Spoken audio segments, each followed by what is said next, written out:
ស្ដាប់ឮវិញហើយបន្ទាប់ពីមានអាចត្រជាញុកពេញទាំងសងខាងវីដេអូនេះល្អមើលណាស់បងប្អូនតាមដានទស្សនាពីដើមដល់ចប់នឹងឃើញរឿងអស្ចារ្យដែលកើតឡើងពីមុនគាត់ស្ដាប់បានឮធម្មតាប៉ុន្តែ2ឆ្នាំចុងក្រោយនេះគាត់ទៅជាស្ដាប់មិនបានក្រៅពីបញ្ហាថយចុះនៃការស្ដាប់ឮលោកពូក៏មានបញ្ហាជំងឺសរសៃឈាមគោះក្បាលផងដែរដោយសារតែគាត់មានជំងឺលើសឈាមមិនបានព្យាបាលលេបថ្នាំត្រឹមត្រូវតាមវិជ្ជាបញ្ជាក៏វិវត្តទៅជាគ្រោះថ្នាក់សរសៃឈាមគោះក្បាលប៉ុន្តែនៅពេលដែលមកជួបគ្រូពេទ្យយើងពិនិត្យមើលទៅជារបស់គាត់ឃើញមានក្រមួនញុកចិត្តទាំងសងខាងដូចជាយើងយកឆ្នុកទៅញុករន្ធត្រចៀកយើងអញ្ចឹងការស្ដាប់ឮមិនអាចទៅរួចទេគាត់ថាក្មួយពេទ្យឯងនិយាយប៉ុណ្្នឹងស្ដាប់ឮដូចចម្ងាយដូចឆ្ងាយរាប់គីឡូអញ្ចឹងដូច្នេះបើសិនជាលោកអ្នកមានឪពុកម្ដាយបងប្អូនសាច់ញាតិអាយុច្រើនដែលថយចុះនៅការស្ដាប់ឮគួរតែយកមកប្រឹក្សាថតឆ្លុះប្រឌិតមួយគ្រូពេទ្យក្រែងលោកមានបញ្ហាដោយលោកពូវីដេអូនេះរៀងវែងបន្តិចប៉ុន្តែបើសិនជាយើងដាក់ឲ្យខ្លីវាហាក់ដូចជាគួរឲ្យស្ដាយ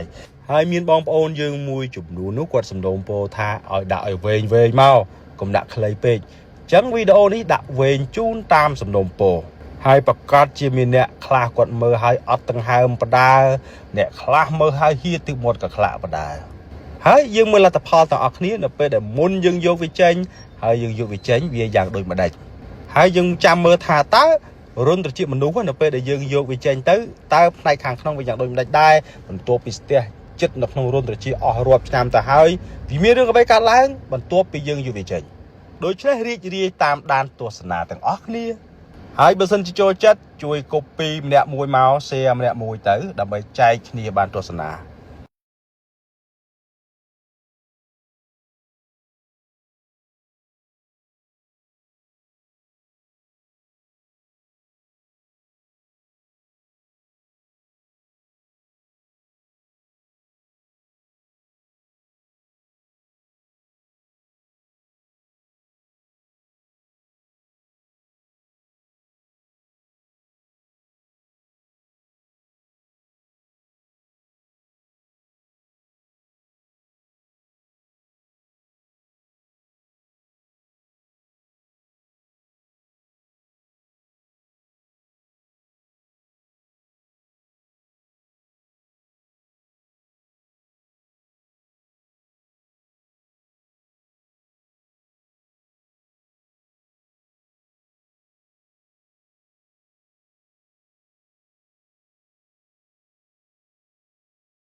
ឥឡូវនេះស្រឡះអ្នកជំងឺចាប់ផ្ដើមស្ដាប់ឮច្បាស់វិញហើយអរគុណដល់អ៊ំពូមីងបងប្អូនទាំងអស់ដែលតាមដានទស្សនាតាំងពីដើមដល់ចប់